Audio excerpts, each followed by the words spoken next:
I haven't noticed the video started. No idea. Wow. I haven't really made many videos like right now. Just haven't.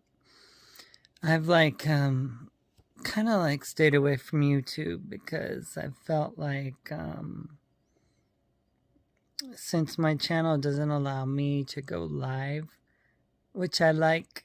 I guess I like the live interaction. I like being able to, this tooth is really annoying me. I'm gonna get it fixed soon, and I'm looking forward to it. But like I usually do like a Facebook live, and that's kind of like the two videos that I did that I recently had uploaded, and eventually just took them down because I didn't want to manifest. I guess I didn't want to manifest negativity. I know that so many things have been taking place in my life that have created a lot of change, a lot of emotion, a lot of things that I've had to deal with in the recent 4 months or so. But honestly, to tell you the truth, the whole last 10 years of my life have been just a tumultuous roller coaster ride full of scary things. I've done and experienced a lot of craziness. I probably needed a therapist, but I never really went in to get help with what I was dealing with. When you think about the loss of children,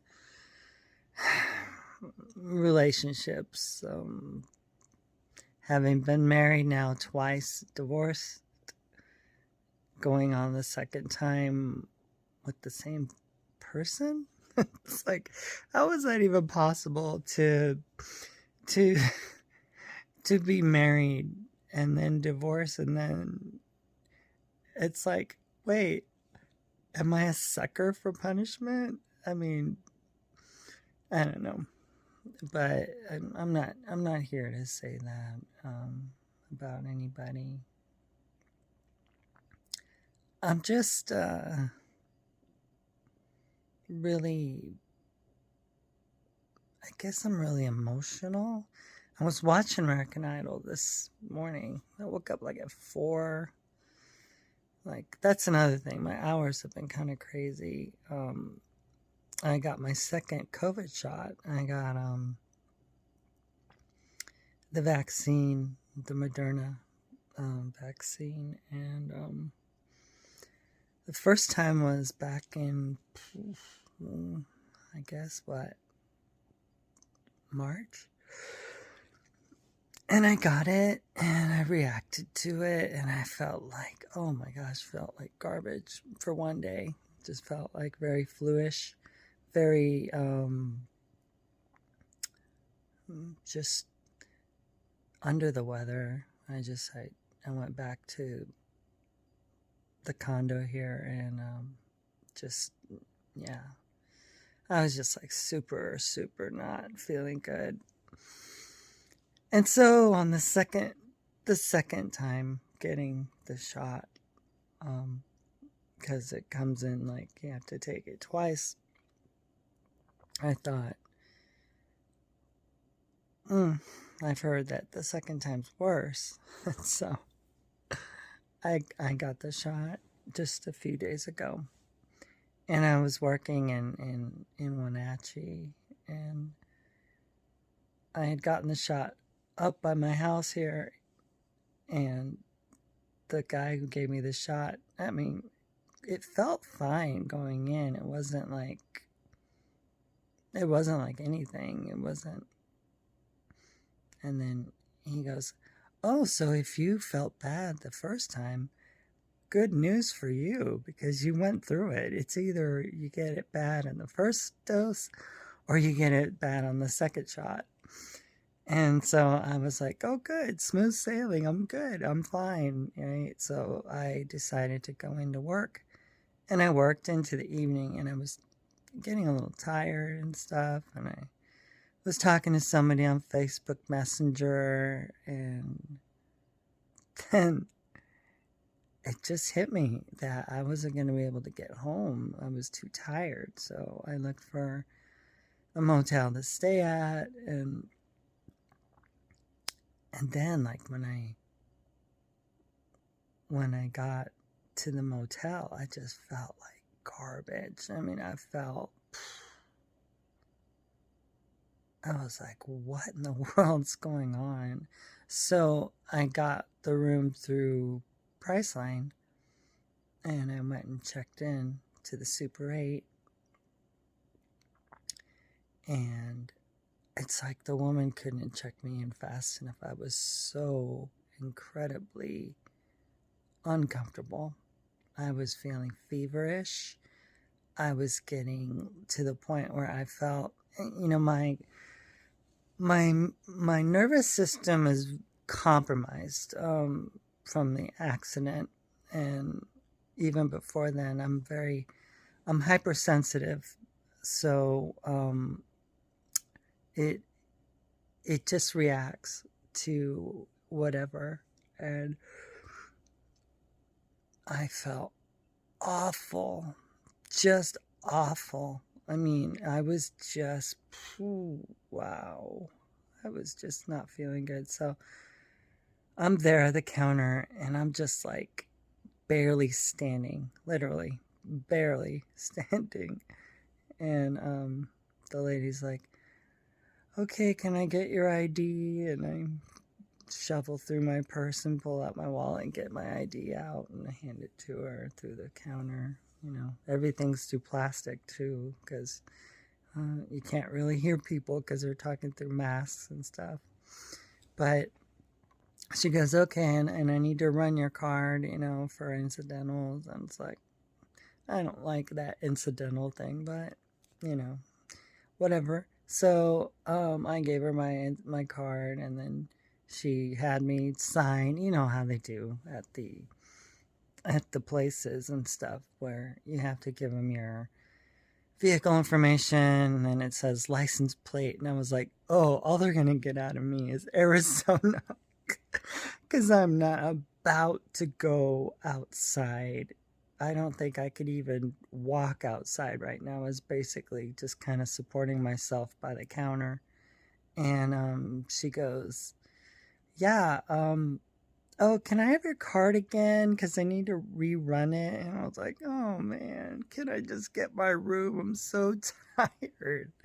So she's like, "Oh, and you're in room 300,000, whatever it was, third floor, almost to the back of the whole motel." So I'm like, at that point, I'm just starting to sweat profusely. Like, I'm like, oh my gosh, I hope she lets me have a room, because I'm not feeling good, and I'm kind of sick right now. So,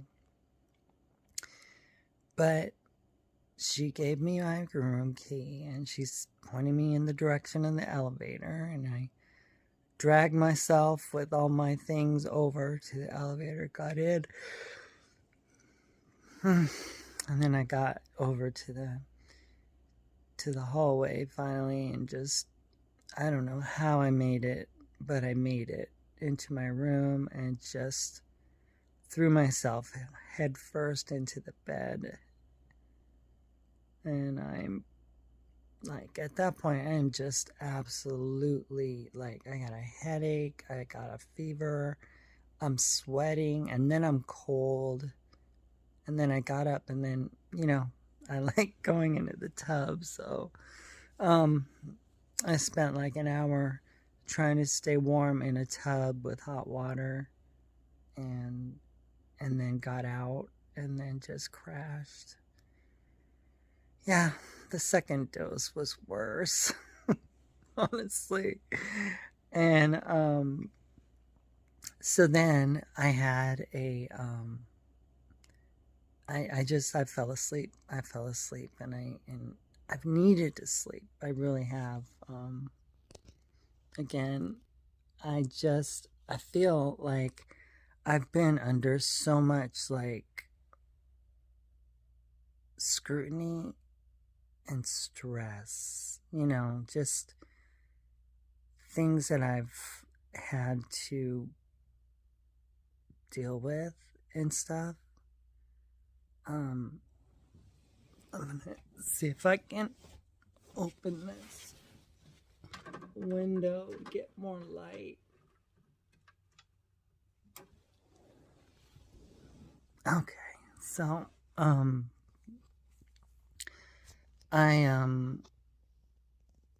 I've just been through so much.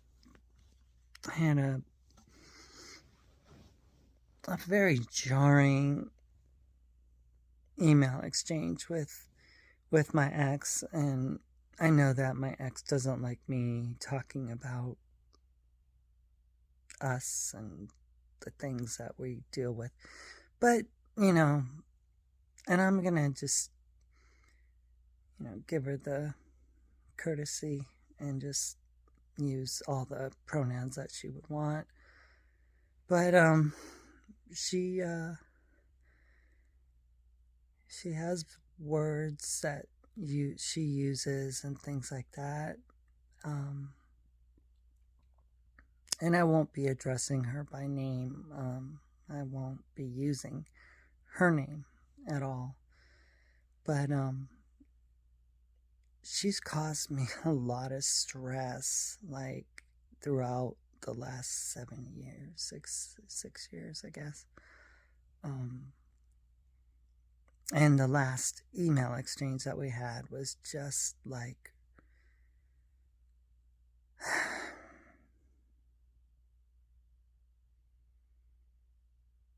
I just bore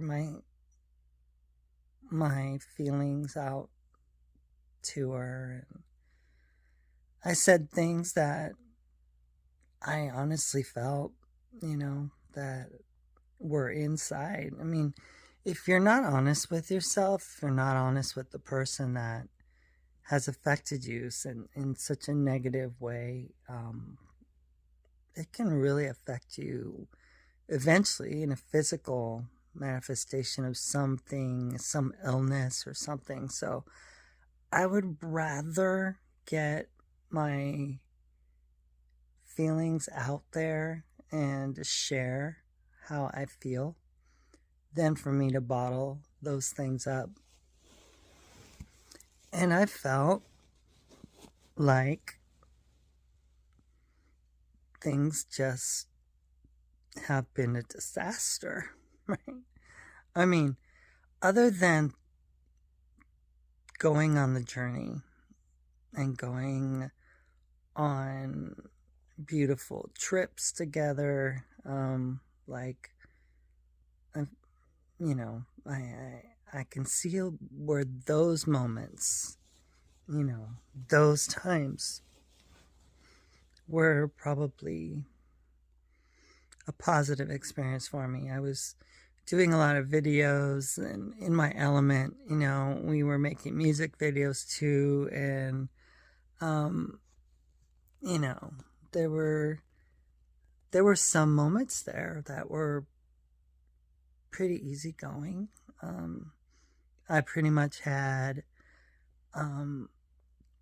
free reign to choose to where I would like for us to travel to and everything, and I did. And she pointed the car in the direction that I asked her to, and we would visit different beautiful places. I took some really great pictures, and so did she. She was getting lots of compliments. I even got jealous of her getting so many compliments on her pictures. I felt bad, but yeah, she was like having a great time, and we were both having a great time. I guess I felt unhindered at that moment. At that time, I didn't feel restricted. Although we did eat a very restricted diet, I was fine with that. It didn't bother me. It's just everything else. It's just every other moment. It's just all the other things that I had to deal with. And that last email exchange was a culmination of, like, please stop. Don't talk about things that and people that you don't know, and circumstances from my past that you're not privy to even having an understanding of, other than, that you were there when I was struggling with having the realization of the loss of having my children taken out of my life, or,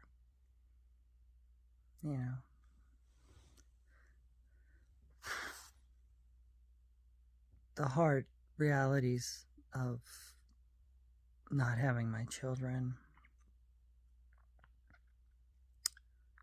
So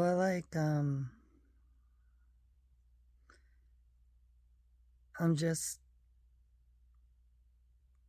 very contemplative. I'm happy that I have my life, the way I want it right now. And I'm grateful even then I got the shot and everything, although it was painful, both after effects of it. But I just struggle to find relevance to the struggle that I've been through in the past 6 years.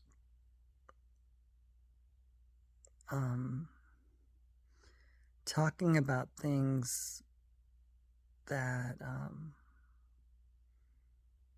have affected me make me feel just so emotional. I don't know. It's like watching American Idol, and I was just like, there was this one scene where this woman, she's missing her daughter who's gone to the ER because she had her feeding tube come out and everything, and I was just like bawling. I was like crying because I was like, oh my God, she wants her dream, but her daughter's not feeling good. And I was just thinking to myself, I miss my kids.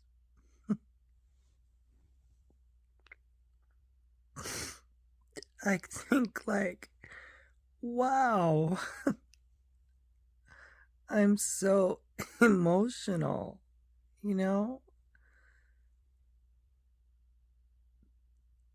Things like that just move me.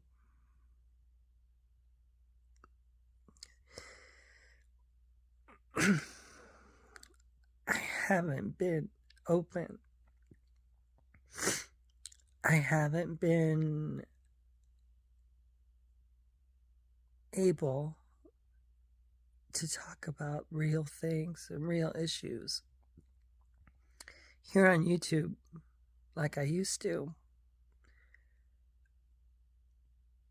because all the years that I've felt suppressed to express and to be and to even exist as a human, let alone as a trans woman, but as a human being,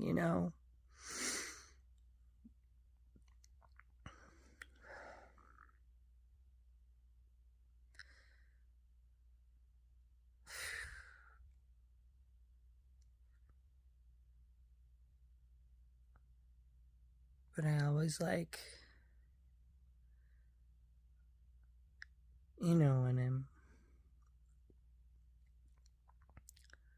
when I'm told that I'm dark,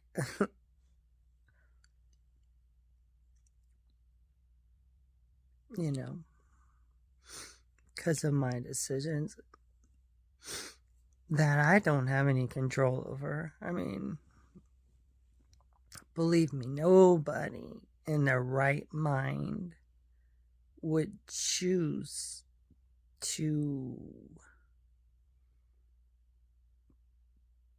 be transgender. I mean, who would choose this outcome in your life? I mean, when you're living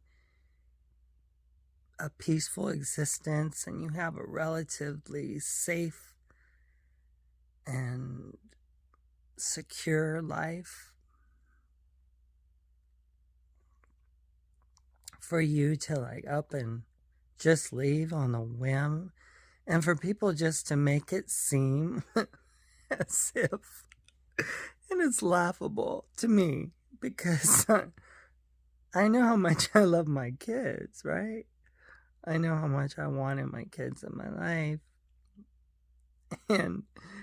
And for people to think that simply just because you want to go to Macy's and try on dresses that you want to just abandon your family. I mean, what kind of garbage is that, I mean, who would in their right mind, in your right mind, why would you bother doing that? That's and for someone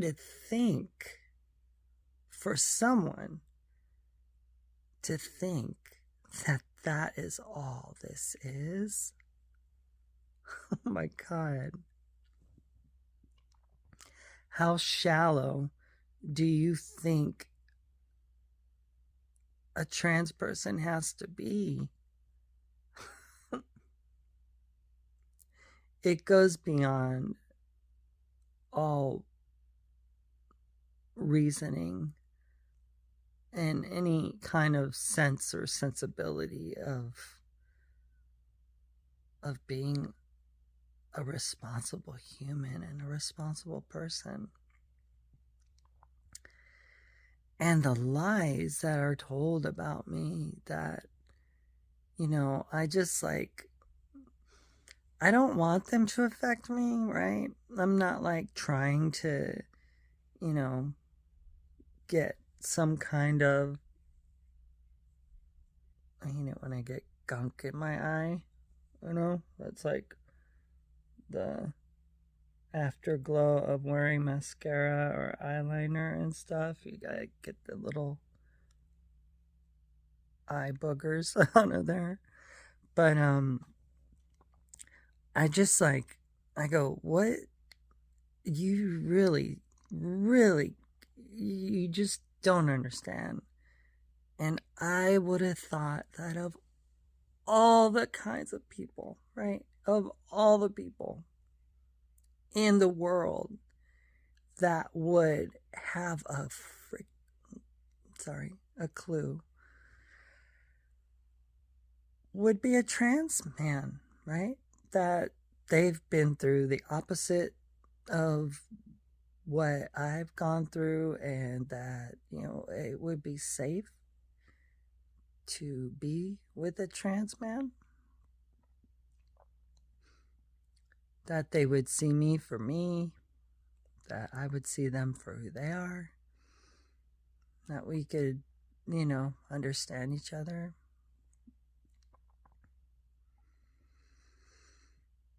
But instead, I've got what I got. Instead, I have been through what I've been through. And it's not pretty, everyone. It's not pretty.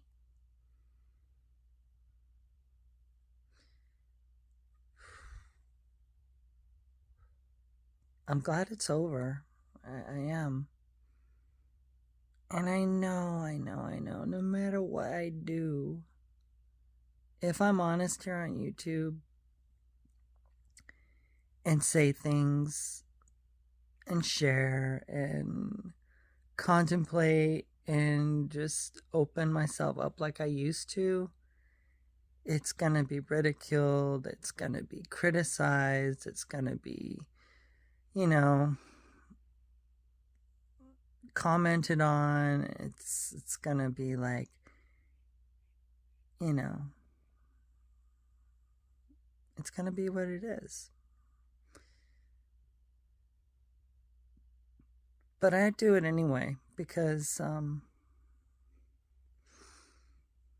it's who I am. You know, I want to be heard. I want to share my truth so that if anyone is going through what I'm going through, that you know that you're not alone. You're not by yourself here. That you're not the only person in the world who has these feelings. You're not the only one.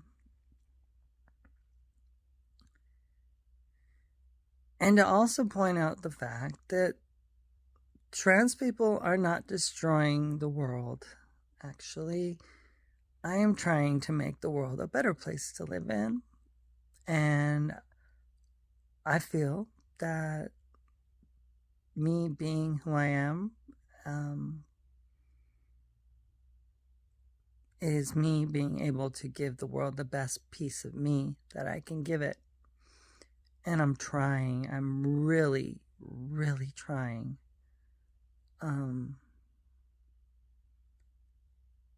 With regards to my kids have gone silent. Especially my oldest, who I used to communicate with. But ever since he got married last year, he's gone like completely silent. And I haven't heard from anybody at all. I'm grateful I'm able to talk to my mom these days, which is really, it's really a blessing to be able to do that. She's such a sweet lady. And I always had a great relationship with her. And I'm grateful. I'm grateful that, you know, the separation has allowed for me to connect with my mom again, which is nice.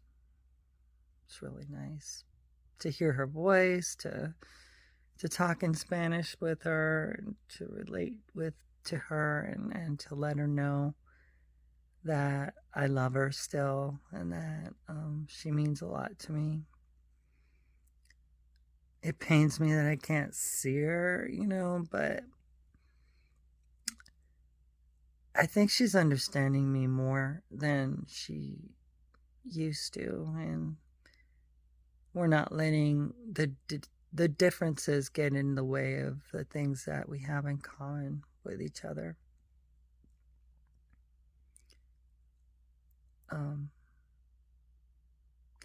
But it really affects me when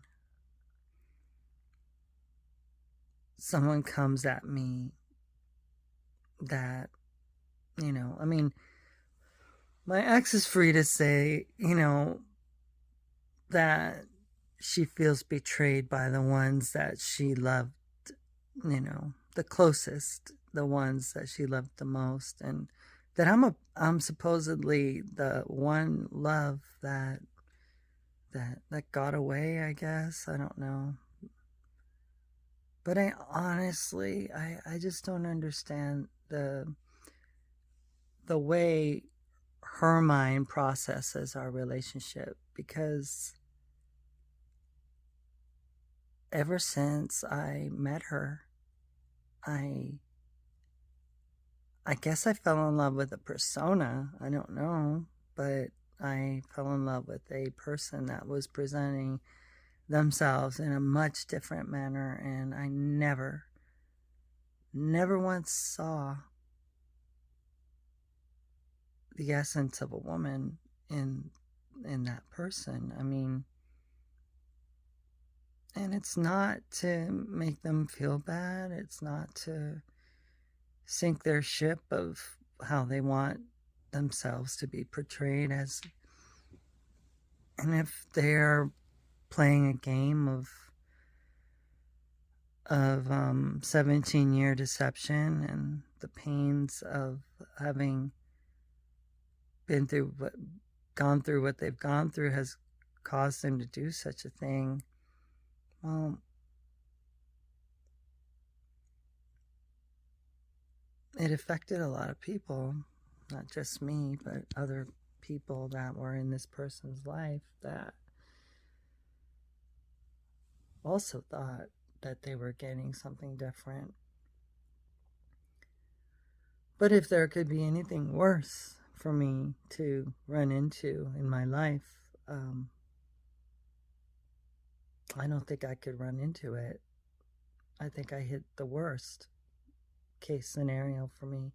And I'm not like saying it to criticize their person. I'm just saying it to say, you know,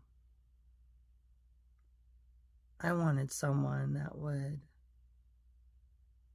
validate my existence in the sense of allowing me to just be, right? Just be. I mean, to understand that this is not an act, that I don't play games, that my eyes do not lie. You know, I mean, my eyes are honest and truthful, and sometimes they reveal way too much about me because I am so like wanting love, and I'm so wanting acceptance, and I'm such a feeler, you know. I feel things. I get affected by words in ways that other people might not. I mean, I get affected by words in ways like, you know, just like I got sick twice from that shot. My whole body is hypersensitive to everything, and I have had to deal with like a lifelong battle with defensiveness because when I get affected by people's words, I get emotionally destroyed, you know. People know that that they can hurt me, right? I don't have a thick skin, you know. I don't have a thick skin. So I've had to grow one, but it's still not very it's not very thick at all.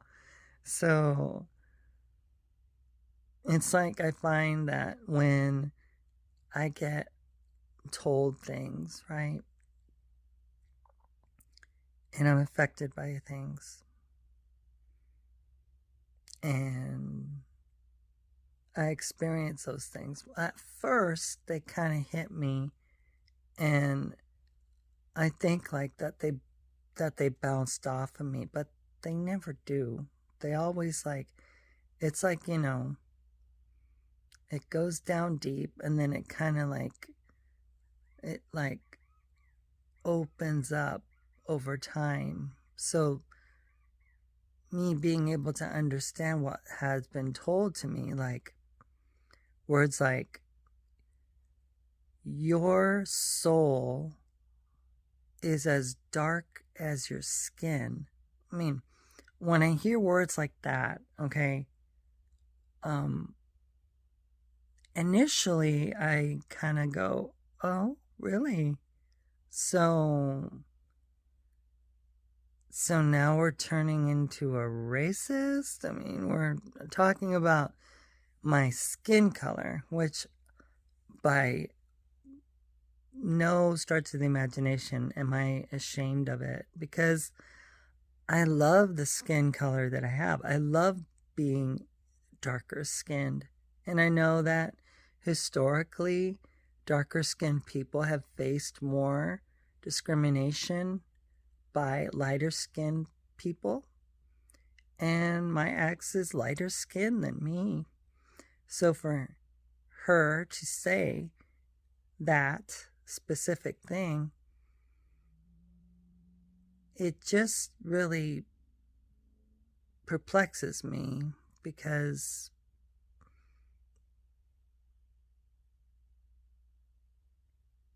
I don't know. It's just hard hearing negative words like that. And you don't want them to affect you, but they do, and they have. And one of the things that I wanted to hit on was the fact that the issue of projection and the issue of narcissism and the issue of gaslighting.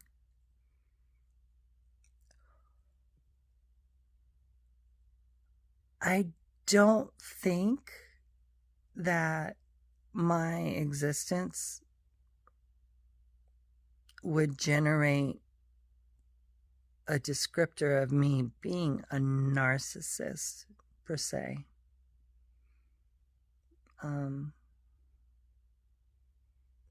I just, I've dealt with that stuff before. And I think one of the telltale signs that one isn't a narcissist is when one does contemplate on, oh my gosh, what have I done? Or what could I possibly have in my character that would label me or have someone label me as a narcissist? And who's doing the labeling, right? What kind of a person is it that's calling me that?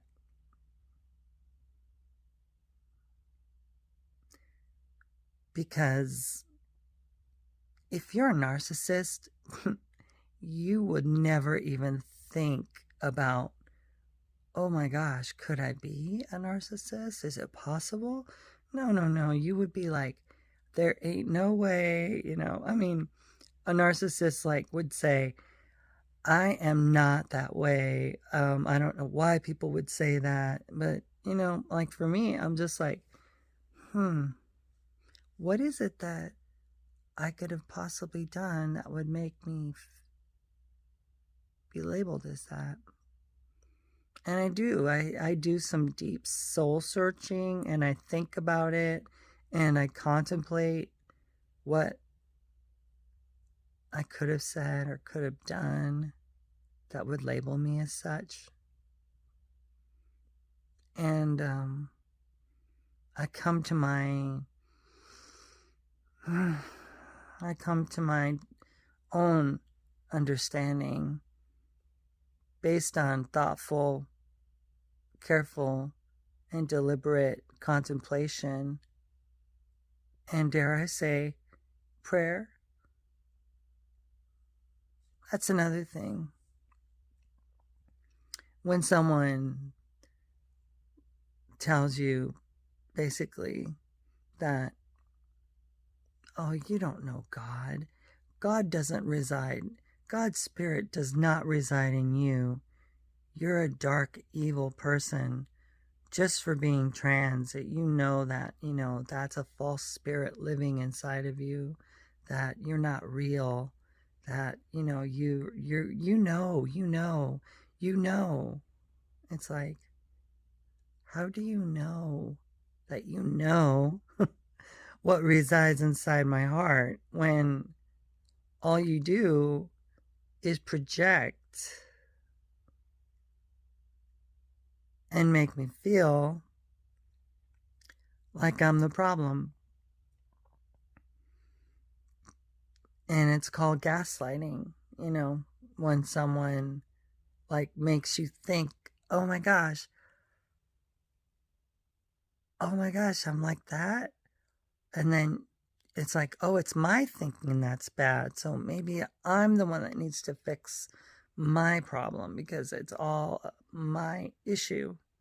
And I need to come to terms with it. I I need to make sense of it because I'm the one that's destroying my own self. I'm like sabotaging myself. And you get to the point where you just like, you feel like you're going crazy. But all along, it's that person who's putting those thoughts in your head, right? So I'm like, at the end of the whole email conversation,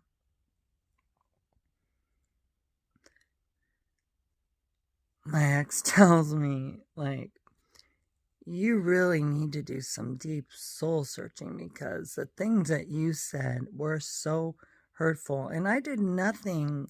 I said nothing negative towards you. I don't live in that space. And I go, do I want to argue more? Or after like 200 email exchanges, which I'm labeled as the obsessed one because I'm the one who initiated it, right? I'm the one who's like obsessed with this person. And it's like, I'm the one to blame, right? So I just thought to myself, you know what? I'm just going to respond and say, you're right. I really do need to take account for my words, and I'm going to look into what I said, and I'm going to listen to what you told me, you know. Just so that I could diffuse the situation, you know, because I understand that there's just no way to communicate with a narcissist.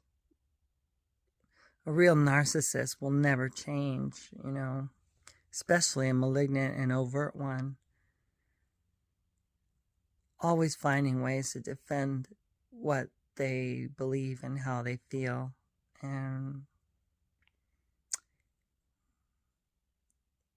you know, I just think that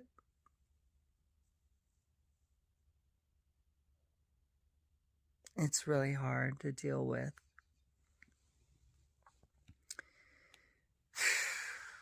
Those kind of people. They're just like, it's like they suck the life out of you. And you feel like you can't speak. And that's how I felt, right? That's why that's why I haven't done many videos here on YouTube throughout the years as much as I had been doing prior to meeting this person. I would just like, I remember back in those days, I was just able to just share my heart, speak my mind, share the highs and the lows, just be able to share and not feel judged or anything like that. But then came 2015. It's like somebody said after the accident that I had, Lynna, what happened to your brain? Did you hit it against something as you were coming down the mountainside? Because you're not the same. And I truly feel like I'm not at those. I mean, that I am now. I'm better now, but that for a couple years there, I lost all sense of sanity, I guess.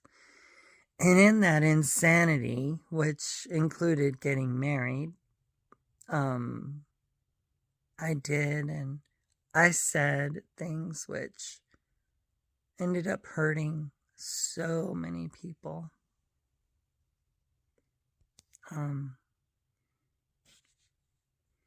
I said things that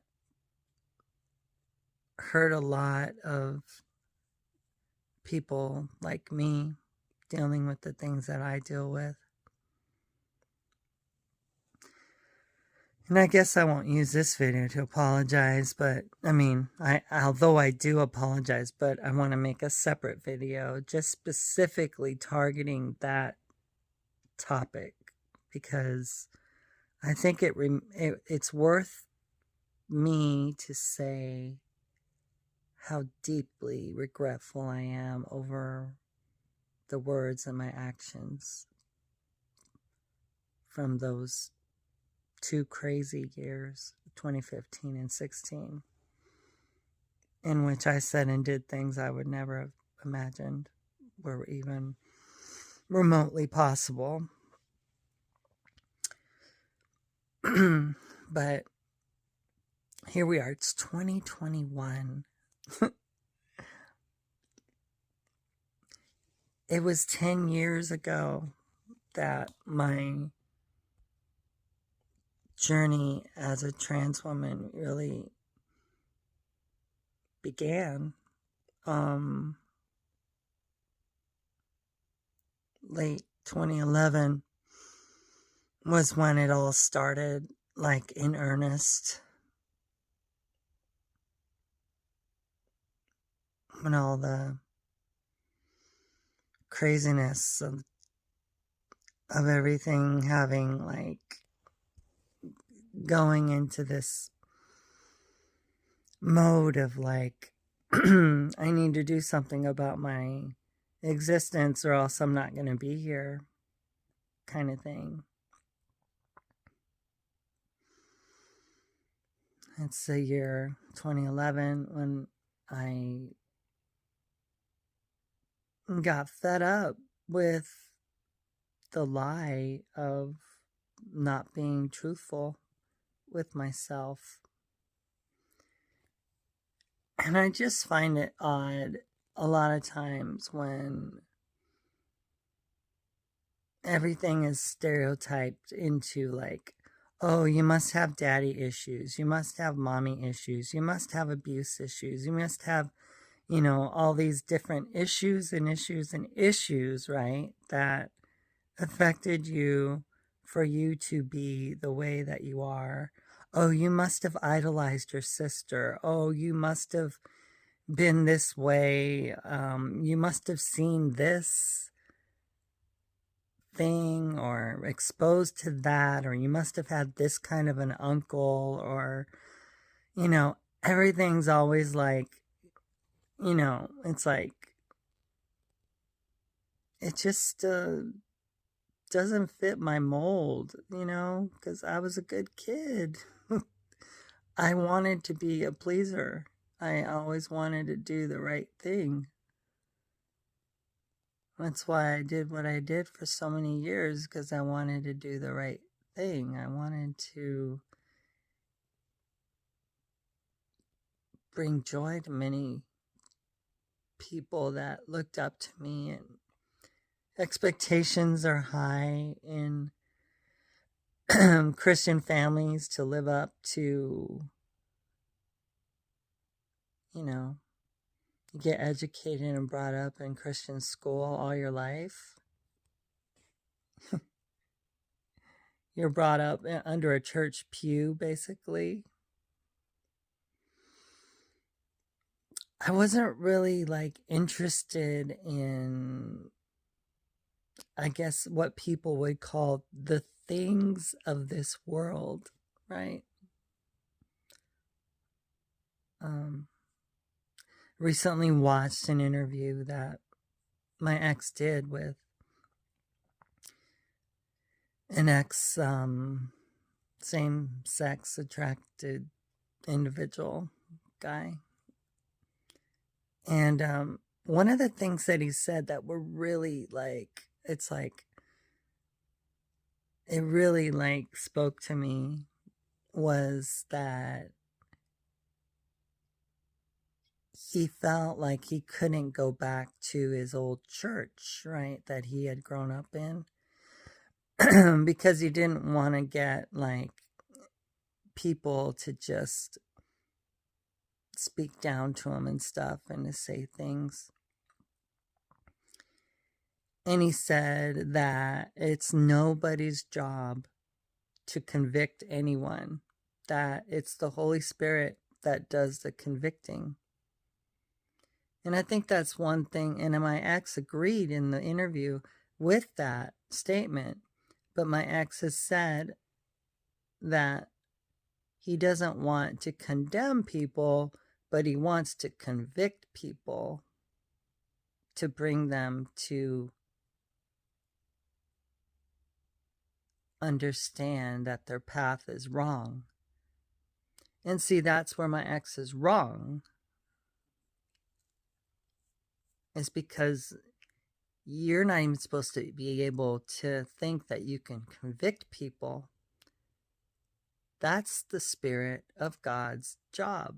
That's what the Holy Spirit does, and it's not your job to do God's job. Your job is to love people, to accept people, and to weep with them, and to laugh with them, and to share life with them. And that's it. Sometimes the best example is the silent example. The best example of God's love is the person who just embraces and hugs and supports. Tough love is not helpful, especially if you're trying to reach the LGBT community, which has felt so much rejection as it is, but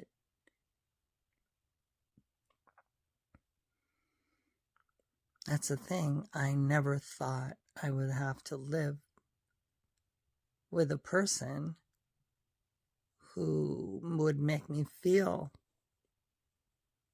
awful and would make me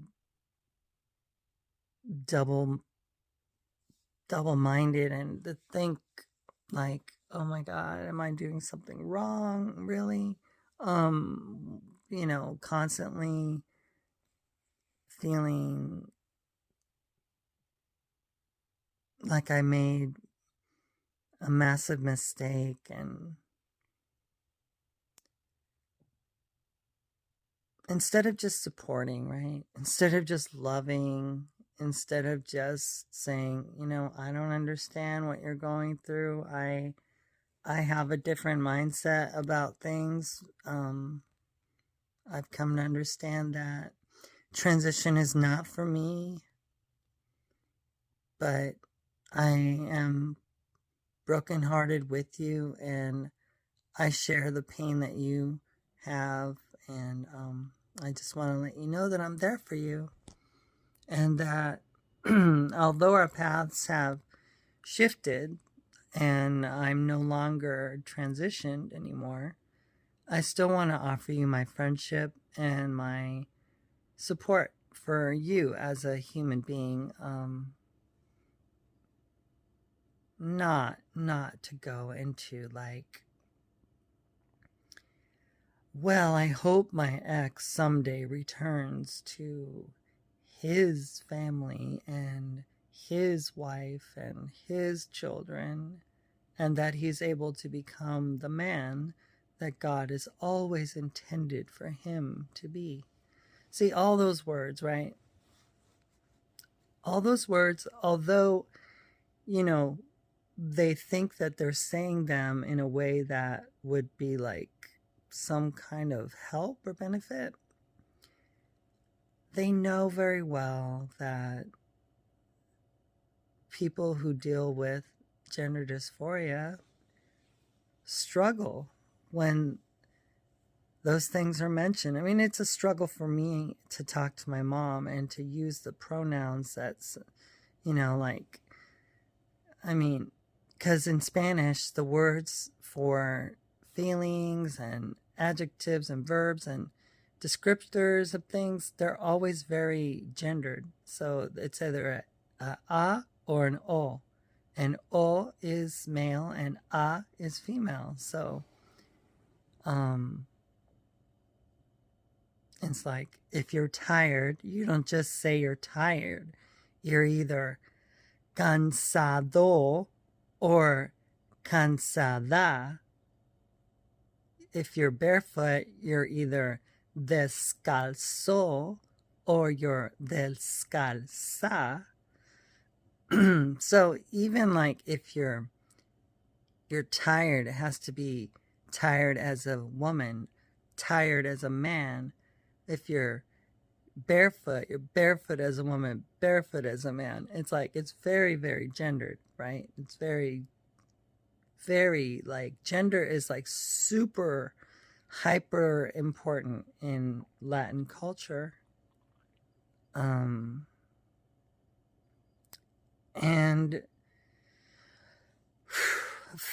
to have to hear that from a person who's been with you and who's seen you struggle with your relationship with your kids, that it's caused so much turmoil, so much pain, so much sadness.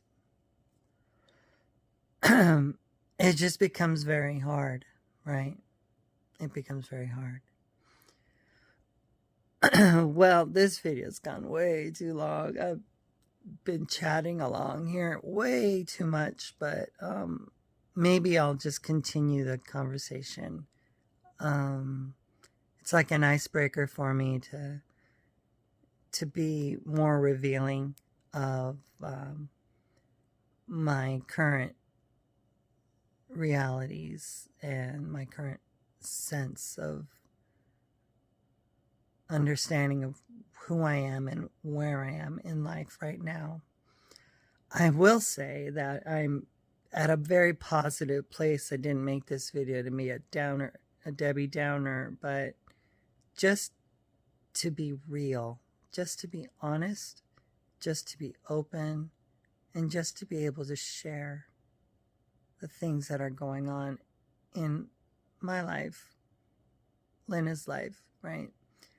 All right, well, you guys be well. I'll probably catch up with you soon and do some more of these little, not little, because it's like almost going on an hour, but do some more of these videos. I think for me it's therapy, because that I don't ever get, but I hope that anything that I might be able to share about my own personal experience, if any of it has a positive effect on helping other people, just to even let you know that you're not alone, that you're not by yourself in how you feel, and that we're all in this together. And with love, we can overcome all things. So until later, I'll see you guys. All right. Bye for now.